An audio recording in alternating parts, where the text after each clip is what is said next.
everyone, welcome to this update video. I hope you're doing good this morning.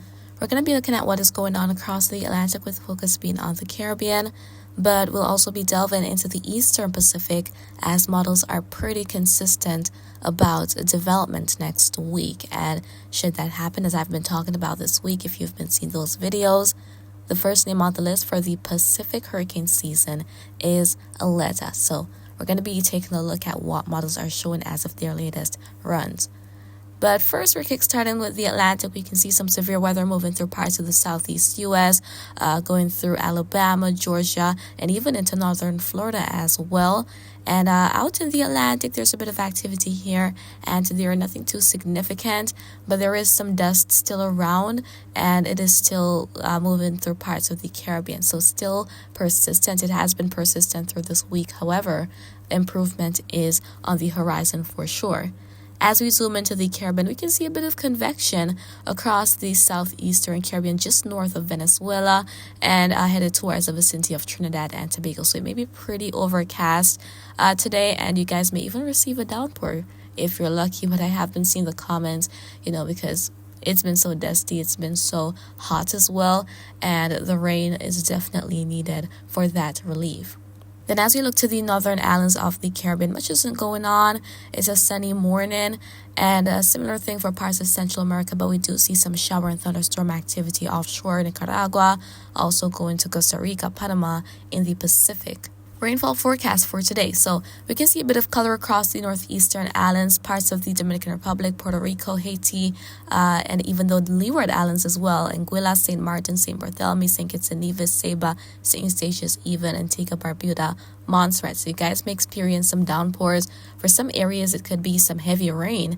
And as we head a bit further to the west, Jamaica, parts of eastern Cuba, there may be some showers around as well. Much not really expected for the Cayman Islands, but a shower may move by. Same thing for the Bahamas. Headed over to Central America for parts of the Yucatan and going to the Bay Islands off Honduras. Much not expected today, but it will be windy within this area here. It's actually likely to be the windiest part of the Caribbean today, with some of those wind gusts up to 40 or just over 40 miles per hour. So it's going to be pretty windy here. Elsewhere, not going to be that windy. Southern Guatemala, El Salvador, parts of Honduras, Nicaragua, Costa Rica, Panama, there could be some heavy downpours today, and rainfall amounts may be up to an inch or so in accumulation. Then northern South America, parts of Colombia, Venezuela, and going to the Guyanas, there could be some heavy rain, especially in southern Guyana. There could be rainfall amounts up to 3.5 or even 4 inches as we head through today. ABC Islands, much not expected. As I mentioned, for Trinidad, Tobago, there could be a few showers. We saw that there is a bit of activity moving through. And then for Grenada, northward through Guadeloupe, including Barbados, only a passing shower. So it's been pretty hot and dry across most of those islands. And, the story will likely continue as we head throughout today. Now, looking at the dust forecast, so as I said, the Saharan dust has been pretty persistent across the Caribbean. Let's take a look at the forecast. So as we're going to be heading through today and into the weekend, we can see that, it's still going to be around. But as we head into next week, Monday going to Tuesday, there should be a decrease in the concentration of it, especially for the Leeward Islands and even headed to areas such as the ABC Islands as well. It's still going to be around, but there is going to be a decrease in the quantity. And right now it is pretty much dominant across parts of Africa and the main development region. And as I have mentioned in previous videos, this is one of those factors that help to prevent tropical cyclone development because it brings along with it a dry, stable atmosphere. Meanwhile, tropical cyclones need a lot of moisture. So that lack of moisture in the mid and low levels of the atmosphere would certainly not aid in development. So the dust has its advantage, it helps to limit development. And, we haven't had our first tropical wave yet in the Atlantic basin, but it is coming soon eventually. The season will eventually begin in just a few weeks, and we are soon going to be seeing a lot going on. And there are even hints of something trying to form in the Caribbean end of May, early June. I'll keep you guys posted on that, but taking it with a grain of salt for just right now. But as I said, I'll keep you posted. Hopping over into the Pacific basin. So looking at the sea surface temperature chart right here, very, very warm. At the minimum, tropical cyclones require around 26 degrees Celsius, and we're seeing 31, and there are even some spots of 32 degrees Celsius offshore Central America. So this is where we could see formation happen next week. Let's look at what models have to show as of their latest update. So this is the GFS, and this is for next week, the 16th of May, just one day after the official start of the Pacific hurricane season. So there we're seeing that system, more than likely a tropical storm. We're seeing those black squiggly lines in that circular manner. So those black lines, they're called isobars, and they join areas of equal pressure. Now we're seeing 995. That is for 995 millibars. And the lower this number drops and the tighter those lines are, that is a sign of intensification.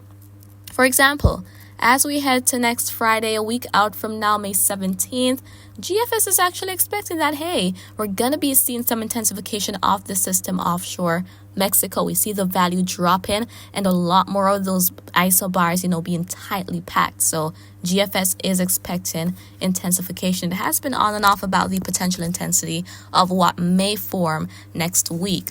So that is what is expected by GFS. Icon model, one of the good ones out there. So Wednesday, May 15th, on the day of the start of the Pacific hurricane season, Icon is expecting development. We see that it is showing that 1003 millibar low pressure center. So we could have a tropical storm out there or even a tropical depression by that time on the 15th of May. Next is the Canadian model, showing something a little bit closer to the Pacific coast of Mexico for Saturday, May 18th. But nonetheless, it is still showing development and eventually has the system making its way out and weakening and eventually dissipating. But Euro was at one point showing development. Now it is backing off a little bit, only showing that increase in moisture in the Pacific. But we'll see what happens with it. I think there's a pretty solid chance of actually seeing ALETTA form next week or the following week. And as I showed you guys, the sea surface temperatures are well on their way. So with other environmental conditions being conducive, there's no doubt that we could see the first Pacific storm forming soon. Again, for the Atlantic, the first name on the list is Alberto. So different list from the Pacific. And we could see our first system as soon as late May, early June. So we'll see if preseason development still is going to be happening for the Atlantic basin, although there are some doubts about that now. However, things will be kicking up very soon indeed. But I'm here to keep you guys posted as per usual, and that is it for this update video. I really do hope that you found it to be quite informative. However, if you have any questions, please feel free to leave them in the comments. I'll respond to you when I get the chance to do so. And remember to always be weatherwise.